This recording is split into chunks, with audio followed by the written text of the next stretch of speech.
ഗ്രാമത്തിൽ എന്നത്തെയും പോലെ ഇതൊരു സാധാരണ ദിവസമാണ്. കാറ്റത്ത് പൊടി പറന്നുകൊണ്ടിരിക്കുന്നു. റോഡിനരികിലുള്ള മരങ്ങളൊക്കെ ഉണങ്ങിയിരിക്കുകയാണ്. രാധ ഉണങ്ങിയ വിറക് കെട്ട് തലയിൽ ചുമന്നുകൊണ്ടു പോവുകയാണ്. ഒരു മുനയിലേക്ക് ചെന്നതും അവൾ നിന്നു. എന്നിട്ട് ചുമയ്ക്കാൻ തുടങ്ങി. എന്റെ ദൈവമേ, ഈ പുക എന്റെ ജീവൻ എടുക്കാതെ വിടില്ലെന്ന് തോന്നുന്നു. ദിവസവും രാവിലെയും ഉച്ചയ്ക്കും വൈകുന്നേരവും ഈ അടുപ്പിൽ പാചകം ചെയ്യുന്നത് ഒരു ശിക്ഷയായി മാറിയിരിക്കുന്നു. കണ്ണൊക്കെ വല്ലാതെ കാന്തുന്നു. ശ്വാസം വിടാൻ പോലും കഷ്ടമായിരിക്കുന്നു. രാധ കുറച്ചു സമയം വരെ ചുമച്ചുകൊണ്ടേയിരുന്നു. പിന്നെ തന്റെ സാരി കൊണ്ട് മൂക്ക് മൂടിക്കൊണ്ട് അവിടെ നിന്നും അവൾ പുറപ്പെട്ടു. രാധ നേരെ തന്റെ വീട്ടിലെ അടുക്കളയിലേക്ക് വന്നു. അവൾ ആ വിറക് കെട്ടഴിച്ച് അതെടുത്ത് അവൾ അടുപ്പത്ത് വെച്ചു. എന്നിട്ടത് കത്തിച്ചു. അടുപ്പിൽ നിന്നും കറുത്ത പുക പുറത്തേക്ക് വരാൻ തുടങ്ങി. രാധ ഊതുകുഴൽ വെച്ച് ആ അടുപ്പ് ഊതാൻ തുടങ്ങി. എന്നാലേ ആ വിറകൊക്കെ നന്നായി എരിയുമെന്ന്. അവളുടെ മുഖമൊക്കെ വിയർത്തൊലിക്കാൻ തുടങ്ങി. അപ്പോഴാണ് ബ്രിജു മൂക്ക് മൂടിക്കൊണ്ട് അടുക്കളയിലേക്ക് വന്നത്. രാധ, ഇന്ന് വീണ്ടും വീട് മുഴുവനും പുക കൊണ്ട് നിറച്ചിട്ടുണ്ട്. പുറത്തുനിന്ന് ക്ഷീണിച്ചു പോയി വീട്ടിലേക്ക് വരുന്നു. പക്ഷേ ഇവിടെ ശ്വാസം വിടാൻ പോലും സ്ഥലം കിട്ടിയിട്ടില്ല. ഈ ചൂടിലും ഈ പുകയിലും ഒരു മനുഷ്യനെ കൊണ്ട് എങ്ങനെ ജീവിക്കാൻ പറ്റും? ഞാൻ എന്ത് ചെയ്യാനാ? ഒരുപക്ഷെ അടുപ്പ് കത്തിച്ചില്ലെങ്കിൽ എങ്ങനെ പാചകം ചെയ്യാനാകും? ഈ അടുപ്പിലെ തീ കാരണം എന്റെ ശരീരമൊക്കെ കത്തുന്നു. ഡോക്ടർ പോലും പറഞ്ഞു ഈ പുക കാരണമാണ് എനിക്ക് അസുഖം പിടിക്കുന്നതെന്ന്.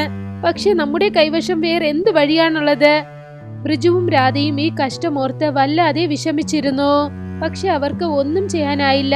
കുറച്ചു സമയത്തിന് ശേഷം ഗ്രാമത്തിലെ റോട്ടിൽ ഒരു മുപ്പറ്റ് സ്കൂട്ടർ വന്നു. അത് മറ്റാരുമല്ല, മാസ്റ്റർ സാറാണ് ഓടിച്ചുകൊണ്ട് വന്നത്. 4 വശത്തും പരന്നിരിക്കുന്ന പുക കണ്ടിട്ട് മാസ്റ്റർ സാർ വല്ലാതെ വിഷമിച്ചു. അദ്ദേഹം ആലമരത്തിനടുത്ത് കൊണ്ടുവന്ന് തന്റെ വണ്ടി നിർത്തി. അവിടെ വെച്ചാണ് അദ്ദേഹം ബ്രിജുവിനെ കണ്ടത്. ബ്രിജു ചേട്ടാ, എന്താ ഇവിടെ ഒറ്റയ്ക്ക് ഇരിക്കുന്നു? പിന്നെ ഈ ഗ്രാമത്തിന്റെ അവസ്ഥ എന്താ ഇങ്ങനെ ഉണ്ട്? എവിടെ നോക്കിയാലും കറുത്ത പുക മാത്രമാണ് കാണാൻ പറ്റുന്നത്. ശ്വാസം വിടുന്നത് പോലും ഒരുപാട് കഷ്ടമായിട്ടുണ്ട്. മാസ്റ്റർ സാറേ, ഇത് ഞങ്ങളുടെ ഗ്രാമത്തിന്റെ പഴയ കഥയാണ്. എല്ലാ വീട്ടിലും മണ്ണെടുപ്പാണ് ഇരിക്കുന്നത്. വീട്ടിലുള്ള സ്ത്രീകൾക്ക് അനാരോഗ്യം വരുന്നു, കുട്ടികളും വിഷമിക്കുന്നു. പിന്നെ എല്ലാ അവസ്ഥകളും മാറിപ്പോയിക്കൊണ്ടിരിക്കുന്നു. ഈ പ്രശ്നങ്ങളെ തീർക്കാനായിട്ട് ഞങ്ങളുടെ അടുത്ത് ഒരു വഴിയും ഇല്ല. മാസ്റ്റർ സാർ ബ്രിജുവിനടുത്തായി ഇരുന്നു. എന്നിട്ട് വളരെ സ്നേഹത്തോടെ അവന്റെ തോളത്ത് കൈവച്ചു. ഗ്രാമത്തിലെ ജനങ്ങളൊക്കെ വന്ന് മാസ്റ്റർ സാർ പറയുന്നത് ശ്രദ്ധിക്കാൻ തുടങ്ങി. മാസ്റ്റർ സാർ വളരെ വിശ്വാസത്തോടെയും തനിക്ക് ബന്ധപ്പെട്ട കാര്യം പോലെ സംസാരിച്ചു. ഇതിന് വഴിയുണ്ട്. ശാസ്ത്രങ്ങൾ ഇപ്പോൾ ഒരുപാട് വളർന്നിട്ടുണ്ട്. സിറ്റിയിലിരിക്കുന്ന ആൾക്കാർ ഇപ്പോൾ അടുപ്പ് കൊണ്ട് പാചകം ചെയ്യുന്നില്ല. അവിടെ ഗ്യാസ് സിലിണ്ടറാണ് ഉപയോഗിക്കുന്നത്. അതുകൊണ്ട് പുകയും വരുന്നില്ല, ആരോഗ്യത്തിനും കേടില്ല. ഞാൻ നിങ്ങൾ എല്ലാവർക്കും വാക്ക് തരുന്നു, ഞാൻ ഈ ഗ്രാമത്തിലേക്ക് തീർച്ചയായിട്ടും സിലിണ്ടർ കൊണ്ടുവരും. ശരിക്കും അത് ചെയ്യാൻ പറ്റുമോ മാസ്റ്റർ സാറേ? ഞങ്ങളുടെ വീട്ടിൽ നിന്ന് ഈ കറുത്ത പുക തീർച്ചയായിട്ടും പോയേക്കുമോ? അത് മറ്റും നടന്നാൽ നിങ്ങൾ ഞങ്ങൾക്ക് ദൈവമായിട്ട് മാറിപ്പോവും. നിങ്ങൾ ഒന്നും വിഷമിക്കണ്ട ബ്രിജു, ഞാൻ തീർച്ചയായിട്ടും അത് ചെയ്തേക്കും. എല്ലാരും വളരെ വിശ്വാസത്തോടെ മാസ്റ്ററിനെ നോക്കാൻ തുടങ്ങി. അവിടെ ഗജുബായി തന്റെ കട്ടിലിൽ വളരെ സമാധാനത്തോടെ ഉറങ്ങുകയായിരുന്നു. അദ്ദേഹം കൂർക്കം വലിക്കുകയായിരുന്നു. തൊട്ടടുത്ത് ഒരു ചുറ്റിയലിൽ ഇരുമ്പ് കമ്പി കൊണ്ട് കെട്ടപ്പെട്ടിരുന്നു. കയറിന് താഴെ കെട്ടപ്പെട്ടിരിക്കുന്ന മെഴുകുതിരി അത് പതുക്കെ പതുക്കെ കത്തിക്കൊണ്ടിരുന്നു. കുറച്ചു സമയത്തിന് ശേഷം ആ കയർ മുറിഞ്ഞു. ആ ചുറ്റിയൽ ഒരു ചെറിയ ലിവറിന് പുറത്ത് വീണു. പിന്നെ മറ്റൊരു വശത്തുണ്ടായിരുന്ന ഒരു കൂർത്ത പിൻ ഗജുബായിനെ ചെന്ന് കുത്തി. ഗജുബായി ഉടനെ തുള്ളി ചാടി. ഉടനെ തറയിലേക്ക് വീണതും അദ്ദേഹത്തിന്റെ ഉറക്കം പോയി. ചേട്ടാ, എന്താ ഇത്? ഈ മുത്തശ്ശന്റെ മെഷീൻ ഉണ്ടല്ലേ, എപ്പോഴും എനിക്കാണ് കഷ്ടം തരുന്നത്. അപ്പോൾ മാസ്റ്റർ സാർ അവിടേക്ക് വന്നു. അദ്ദേഹത്തെ കണ്ടതും ഗജൂർബായ് ഉടനെ എണീറ്റ് നിന്നു. വരൂ വരൂ മാസ്റ്റർ സാറേ, ഇവിടെ നോക്ക്, ഞാൻ മുത്തശ്ശന്റെ ഒരു പുതിയ യന്ത്രം കണ്ടുപിടിച്ചു. ഗജ്ജു ചേട്ടാ, നിങ്ങളുടെ മുത്തശ്ശൻ ശരിക്കും ഒരു നല്ല സയന്റിസ്റ്റ് ആണ്. പക്ഷെ ഇന്ന് എനിക്ക് നീയും പിന്നെ നിന്റെ ഈ യന്ത്രങ്ങളും ഒരു വലിയ കാര്യത്തിന് വേണ്ടി ആവശ്യമാണ്. ഞാൻ ഈ ഗ്രാമത്തിലേക്ക് ഗ്യാസ് സിലിണ്ടർ കൊണ്ടുവരണമെന്ന് ആലോചിക്കുന്നു. പിന്നെ എനിക്ക് ഇതിൽ നിന്റെ സഹായം ആവശ്യമാണ്. ചേട്ടാ മാസ്റ്റർ സാറേ, നിങ്ങൾ എനിക്ക് ഓർഡർ ഇട്ടേക്ക്. ഈ ഗജ്ജു നിങ്ങളോട് ഉണ്ടെങ്കിൽ കാര്യങ്ങൾ കഴിഞ്ഞു എന്ന് വിചാരിക്കൂ. ശരി, പറയൂ, ഞാൻ എന്താണ് ചെയ്യേണ്ടത്? മാസ്റ്റർ സാർ വളരെ സ്നേഹത്തോടെ ഗജൂർബായിന്റെ തോളത്ത് കൈവച്ചു. കുറച്ചാഴ്ചകൾക്ക് ശേഷം ചുവന്ന സിലിണ്ടർ നിറഞ്ഞ ഒരു വലിയ ട്രക്ക് ഗ്രാമത്തിനകത്തേക്ക് വന്നു. മാസ്റ്ററും ഗജുബായും തെരുവോരത്തിൽ നിന്നുകൊണ്ട് അത് വരുന്നത് നോക്കി. ട്രക്ക് നിന്നതും ഗജുബായ് അതിൽ നിന്നും ഒരു സിലിണ്ടർ എടുക്കാനായി ഓടി. അദ്ദേഹം തന്റെ കൺട്രോൾ നഷ്ടപ്പെടുത്തി. പക്ഷേ മാസ്റ്റർ അദ്ദേഹത്തെ സമാധാനപ്പെടുത്തി. ഇവിടെ നോക്കു ഗജ്ജു ചേട്ടാ, നമ്മൾ ശ്രമിച്ചത് വീണായിട്ടില്ല. ഗവൺമെന്റിന്റെ അടുത്ത് സംസാരിച്ച് ഞാൻ ഈ സിലിണ്ടറുകളെ ഗ്രാമത്തിലേക്ക് കൊണ്ടുവന്നിട്ടുണ്ട്. നാളെ രാവിലെ ഗ്രാമത്തിലിരിക്കുന്ന എല്ലാവർക്കും ഇത് തരണം. വാവ് മാസ്റ്റർ സാറേ, ഈ ചുവന്ന റൗണ്ട് ഡപ്പ ഒരുപാട് ഭംഗിയായിട്ടുണ്ട്. നാളെ രാവിലെ ഗ്രാമത്തിലെ ആൾക്കാർ ഇത് കണ്ടാൽ ഒരുപാട് സന്തോഷിക്കും. പക്ഷേ ഇന്ന് രാത്രി ഇതിനെ ഒരുപാട് രക്ഷിച്ചു വെക്കണം. ഞാൻ തന്നെ ഇതിനെ രക്ഷിക്കാൻ പോകുന്നുണ്ട്. മാസ്റ്റർ ശരിയെന്ന് പറഞ്ഞ് സമ്മതിച്ചു. കുറച്ചു സമയത്തിന് ശേഷം ഗജുബായിയുടെ ഷെഡിൽ സിലിണ്ടർ അവർ ഇറക്കി വെക്കുകയായിരുന്നു. ജോലി അവസാനിക്കാറായിരുന്നു. അപ്പോഴാണ് മാസ്റ്ററും ഗജുബായും സ്കൂട്ടർ എടുത്തുകൊണ്ട് അവിടേക്ക് വന്നത്. മാസ്റ്റർ സാർ സിലിണ്ടർ എണ്ണുകയായിരുന്നു. പക്ഷേ ഗജൂർബായ് തൊട്ടടുത്ത് ഒരു കട്ടിലിൽ ഒരു കമ്പ് വെച്ചുകൊണ്ട് കാവൽ നിൽക്കുകയായിരുന്നു. എണ്ണിയതിനു ശേഷം മാസ്റ്റർ സാർ അവന്റെ അടുത്തേക്ക് വന്നു. മുഴുവൻ സിലിണ്ടറും ഇവിടെയാണ് ഉണ്ട് ഗജു ചേട്ടാ. നിങ്ങൾ ഒരുപാട് ശ്രദ്ധിച്ചിരിക്കണം. ഞാൻ വീട്ടിലേക്ക് പോയിട്ട് ഒരുപാട് വിശ്രമിക്കുന്നു. നാളെ രാവിലെ നമ്മൾ വേഗം എണീറ്റ് നമ്മളുടെ പണി തുടങ്ങിയേക്കണം. നിങ്ങൾ ഒന്നും വിഷമിക്കാതെ പോയി ചെന്ന് ഉറങ്ങിയേക്ക്.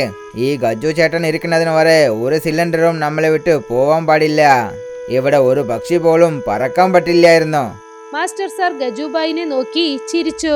കുറച്ചു സമയത്തിന് ശേഷം അവിടെ നിന്നും പുറപ്പെട്ടു. രാത്രിയൊക്കെ ഗജുബായ് ഗൂർക്കം വലിച്ചുറങ്ങുകയായിരുന്നു. ഉറക്കത്തിൽ അദ്ദേഹം എണീറ്റ് മറ്റൊരു വശത്തേക്ക് നടന്നു. പിന്നെ അവിടെ ഉണ്ടായിരുന്ന സിലിണ്ടറൊക്കെ ആളില്ലാതെ അവിടെ ഇരിക്കുകയായിരുന്നു. കുറച്ചു സമയത്തിനകം ഭയങ്കര കാറ്റ് വീശി മരച്ചില്ലകളൊക്കെ വേഗത്തിൽ അനങ്ങാൻ തുടങ്ങിയിരുന്നു. ഉടനെ ഭയങ്കരമായ മഴയും പെയ്തു. ഗ്രാമത്തിന്റെ തെരുവുകളിൽ വെള്ളം നിറയാൻ തുടങ്ങി. ആ വെള്ളം ഒരുപാട് അധികമായി അത് ആ ഷെഡിലേക്ക് പോകാൻ തുടങ്ങുകയായിരുന്നു. കുറച്ചു സമയത്തിനകം സിലിണ്ടറൊക്കെ വെള്ളത്തിൽ ഒഴുകിപ്പോയി. അടുത്ത ദിവസം രാവിലെ മഴ നിന്നു. സൂര്യൻ ഉദിക്കാൻ തുടങ്ങി. മാസ്റ്റർ എല്ലാവർക്കും സിലിണ്ടർ കൊടുക്കാനുള്ള ആഗ്രഹത്തിൽ ഷെഡിനടുത്തേക്ക് വന്നു. അദ്ദേഹം അവിടെ വന്നതും ഞെട്ടിപ്പോയി. ഷെഡിന് താഴെ ഒരു സിലിണ്ടർ പോലും ഇല്ലായിരുന്നു. ഇല്ല, ഇങ്ങനെ നടന്നിരിക്കാൻ പറ്റില്ല. എല്ലാ സിലിണ്ടറുകളും എവിടെ പോയിട്ടുണ്ട്? ഇവിടെ ഒരു സിലിണ്ടർ പോലും ഇല്ലല്ലേ? ഇവിടെ ഒന്നും ഇല്ല. അപ്പോഴാണ് ബ്രിജു അവിടേക്ക് വന്നത്. അദ്ദേഹം കുഴപ്പത്തോടെ നാലു വശത്തും നോക്കി. എന്നിട്ട് പേടിച്ചിരിക്കുന്ന മാസ്റ്ററിന്റെ മുഖം അദ്ദേഹം നോക്കി. എന്തു പറ്റി മാസ്റ്റർ? സിലിണ്ടർ എവിടെ പോയി? ഞങ്ങൾ എല്ലാവരും രാവിലെ മുതൽ റെഡി ആയിട്ടുണ്ട്. ഇനി ഞങ്ങളുടെ വീടുകളിൽ പുക വന്നില്ല എന്ന് വിചാരിച്ചു. രാത്രി ആരെങ്കിലും വന്ന് അത് മോഷ്ടിച്ചു പോയോ? ഇന്നലെ രാത്രി വന്ന വെള്ളപ്പൊക്കത്തിൽ എല്ലാ സിലിണ്ടറുകളും അടിച്ചുകൊണ്ടുപോയി. നിങ്ങൾ ഇവിടെ തന്നെ ഇരിക്കൂ, ഞാൻ പോയിട്ട് വരാം. മാസ്റ്റർ തന്റെ സ്കൂട്ടർ എടുത്തുകൊണ്ട് അവിടെ നിന്നും പുറപ്പെട്ടു. അദ്ദേഹം ആ നദിക്കരയിലേക്ക് ചെന്നു. നദിയുടെ അവസ്ഥ കണ്ടതും അദ്ദേഹം ഞെട്ടിപ്പോയി. നദിയിൽ അളവിനധികമായി വെള്ളം ഒഴുകിക്കൊണ്ടിരിക്കുകയായിരുന്നു. മാസ്റ്റർ സാർ ആ വെള്ളത്തിനെ നന്നായി ശ്രദ്ധിച്ചുകൊണ്ടിരുന്നപ്പോൾ അപ്പോഴാണ് ഗജുബായ് പുറകിൽ നിന്നും ഒരു വ്യത്യാസമായ മെഷീൻ കൊണ്ടുവന്നത്. അതിൽ ടിക് ടിക് എന്ന ശബ്ദം കേട്ടുകൊണ്ടിരുന്നു. മാസ്റ്റർ സാറേ, ദയവായിട്ട് എന്നെ ക്ഷമിച്ചേക്ക്. രാത്രി ഇത്ര വേഗത്തിൽ മഴ പെയ്തത് എനിക്ക് അറിയുന്നേ ഇല്ല. വെള്ളപ്പൊക്കം ഷെഡിലേക്ക് വന്നു. പിന്നെ എല്ലാ സിലിണ്ടറുകളും അടിച്ചുകൊണ്ട് പോയിട്ടുണ്ട്. ഞാൻ ഒരുപാട് തെറ്റ് ചെയ്തു പോയി. തെറ്റ് നിന്റെ മേളിൽ ഇട്ടേക്കണ്ട ഗജു ചേട്ടാ. ഇത് പ്രകൃതി കൊണ്ട് നടന്നതാണ്. പക്ഷെ നോക്ക്, ഈ അടയാളം പറയുന്നത് സിലിണ്ടർ ഈ വെള്ളത്തിൽ അടിച്ചുകൊണ്ട് പോയി ഈ വശത്ത് പോയിട്ടുണ്ട്. നമ്മൾ വേഗം തന്നെ ഇതിന്റെ പുറകിലോട്ട് പോകണം. വിഷമിക്കണ്ട മാസ്റ്റർ സാറേ, എൻ്റെ അടുത്ത് മുത്തശ്ശന്റെ ഗാന്ധ യന്ത്രമുണ്ട്. അത് ഇരുമ്പിനെ വളരെ ദൂരത്തിൽ നിന്നും കണ്ടെത്തും. ഈ മെഷീൻ നേരായിട്ട് നമ്മളെ സിലിണ്ടർ ഇരിക്കുന്ന സ്ഥലത്തിലേക്ക് കൊണ്ടുപോകും. നമ്മളുടെ അടുത്ത് സമയം ഒരുപാട് കുറവാണ് ഉള്ളത് ഗജു ചേട്ടാ. നമ്മൾ വേഗം ഇത് ചെയ്യണം. ഗ്രാമത്തിലെ ജനങ്ങൾ നമുക്ക് വേണ്ടി കാത്തുകൊണ്ടിരിക്കുന്നു. രണ്ടുപേരും ശരിയെന്ന് സമ്മതിച്ചു. എന്നിട്ട് വലിയ കാട്ടിലേക്ക് പോകാൻ തുടങ്ങി. ഗജുബായും മാസ്റ്റർ സാറും നദിയുടെ ഒഴുക്ക് നോക്കാനായി കാട്ടിൽ കൂടി പോവുകയാണ്. ഗജുബായ് മുന്നിലോട്ട് നടന്ന് ആ വിചിത്രമായ മെഷീൻ മുന്നിലോട്ട് കാണിച്ചു. മെഷീൻ പ്രധാനപ്പെട്ട നദിയിൽ നിന്നും കുറച്ചു ദൂരെയുള്ള വേറെ വഴിയിലേക്ക് ചെല്ലുകയാണെങ്കിൽ അതിൽ നിന്നും ഭയങ്കരമായ ശബ്ദം വരും. മാസ്റ്റർ സാർ അതിനെ നന്നായി ശ്രദ്ധിച്ചുകൊണ്ട് അതിന്റെ പുറകെ നടന്നു ചെല്ലുകയായിരുന്നു. അദ്ദേഹത്തിന് മനസ്സിലായി ആ ചേറിന്റെ അടയാളം ആഴമായ നദിയിലേക്ക് പോയില്ല, ഒരു മറഞ്ഞ പാതയിലേക്ക് പോവുകയായിരുന്നു. ഗജു ചേട്ടാ, നിങ്ങളുടെ ഈ വിചിത്രമായ യന്ത്രം ഒരുപാട് നന്നായിട്ട് ജോലി ചെയ്യുന്നു. പക്ഷെ ഒരു കാര്യം മനസ്സിലായിട്ടേ ഇല്ല. വെള്ളപ്പൊക്കത്തിൽ വന്ന വെള്ളങ്ങളൊക്കെ നദിയോട് കലക്കുന്നു. പക്ഷേ ഈ സിലിണ്ടറുകളൊക്കെ ഈ ഉണങ്ങിപ്പോയ സ്ഥലത്തിലേക്ക് എങ്ങനെയാണ് വന്നത്? മാസ്റ്റർ സാറേ, മുത്തശ്ശന്റെ ഈ മെഷീൻ എപ്പോഴും കള്ളം പറയില്ല. ഇത് എത്ര വേഗത്തിൽ ശബ്ദമിടുന്നു എന്ന് വെച്ചാൽ ഇരുമ്പ് ഇവിടെ അടുത്താണ് എവിടെയോ ഉള്ളത്. മുൻപിലോട്ട് ഏതോ ഒരു രഹസ്യം മറിഞ്ഞിട്ടുണ്ട്. ശരി, വരൂ, മുൻപിലോട്ട് ചെന്ന് നോക്കാം. മാസ്റ്ററും ഗജുബായും ശരിയെന്ന് സമ്മതിച്ചു. പിന്നെ നദിയുടെ എതിരിലായി വലിയ കാട്ടിനകത്ത് അവരുടെ പാത മാറ്റി. ജഗുബായും മാസ്റ്റർ സാറും നടന്ന് കാട്ടിനകത്തേക്ക് ചെന്നു. മുൻപിലുള്ള കാഴ്ച കണ്ടിട്ട് അവരുടെ കണ്ണുകൾ ഞെട്ടിപ്പോയി. അവിടെ ഒരു വലിയ പഴയ ആളില്ലാത്ത ഒരു ഗുഡൌൺ ഉണ്ടായിരുന്നു. അത് കാട്ടിലെ ചെടികളും കൊടികളും കാരണം മറഞ്ഞിരുന്നു. അതിന്റെ മരക്കതക് മൂടപ്പെട്ടിരുന്നു. പക്ഷെ അത് പൊട്ടിയിരുന്നു. അവർ മുന്നിലോട്ട് നടന്നു ചെന്നപ്പോൾ ഗജുബായിയുടെ മെഷീൻ നിലവിളിക്കാൻ തുടങ്ങിയിരുന്നു. ഉടനെ ആ മെഷീൻ താഴെ വെച്ചിട്ട് അതിന്റെ ശബ്ദം അമർത്താനായി അതിന്റെ മുകളിൽ അദ്ദേഹം ഇരുന്നു. മാസ്റ്റർ സാർ ആ കതകിന്റെ വലിയ ഓട്ടയിൽ കൂടി അകത്തേക്ക് നോക്കി.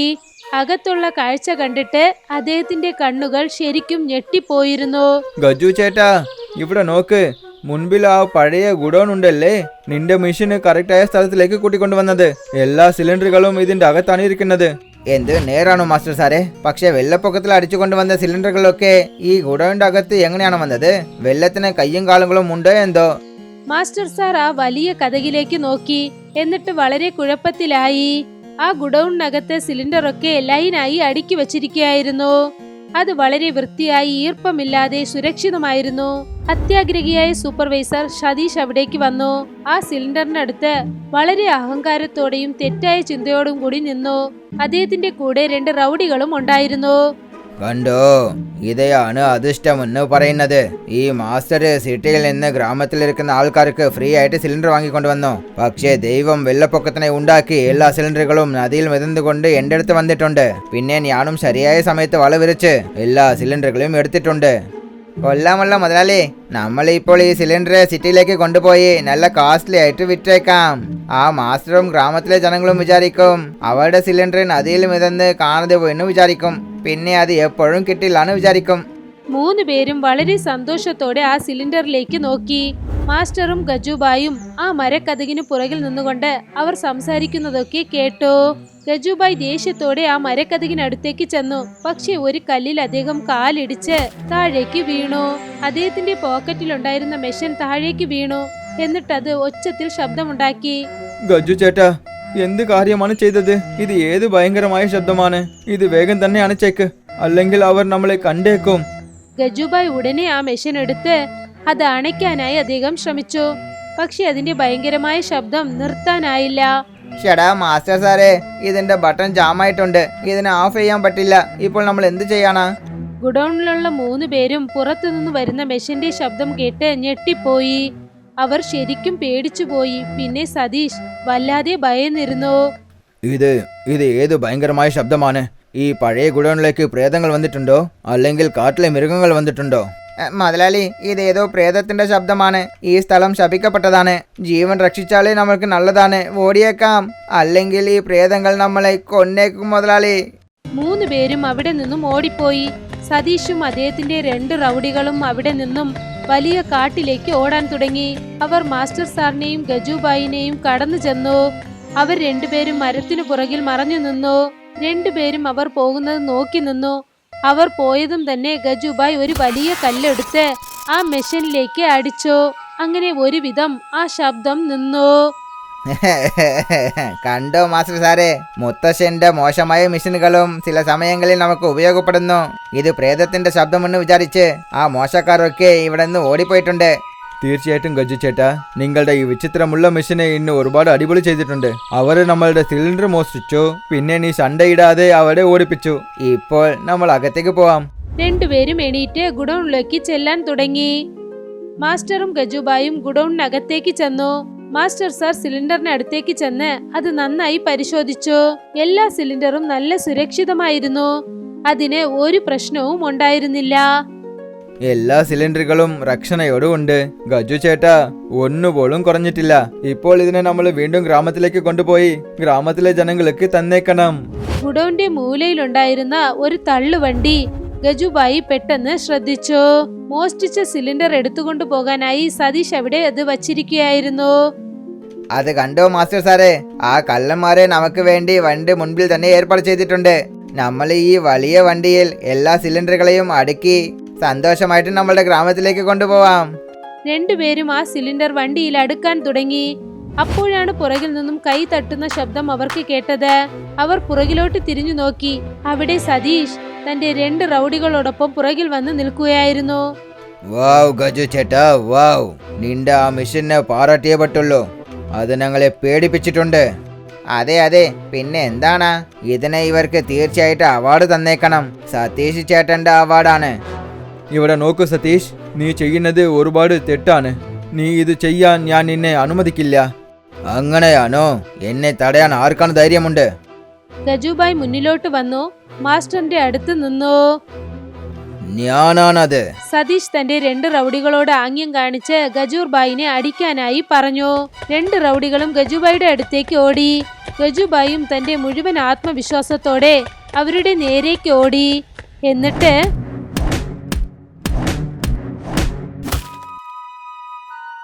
മാസ്റ്റർ സാറേ, ഞാൻ ഒരുപാട് ക്ഷീണിച്ചു പോയി. ഞാൻ കുറച്ച് ഉറങ്ങിയേക്കുന്നു. 2 റൗഡികളും മാസ്റ്ററിന്റെ അടുത്തേക്ക് വന്നപ്പോൾ അപ്പോഴാണ് പുറകിൽ നിന്നും സൈറൺ ശബ്ദം കേട്ടത്. ഉടനെ ഒരു പോലീസ് വാൻ അവിടേക്ക് വന്നു. മാസ്റ്റർ ഉടനെ പോലീസിന് ഫോൺ ചെയ്തു. ആ സമയത്ത് ഗജുബായ് മെഷീനോടൊപ്പം പൊരുതുകയായിരുന്നു. പോലീസ് സതീഷിനും അദ്ദേഹത്തിന്റെ ആൾക്കാർക്കും കൈവിലങ്ങിട്ട് പൂട്ടി. നിങ്ങൾക്ക് ഒരുപാട് നന്ദിയുണ്ട്.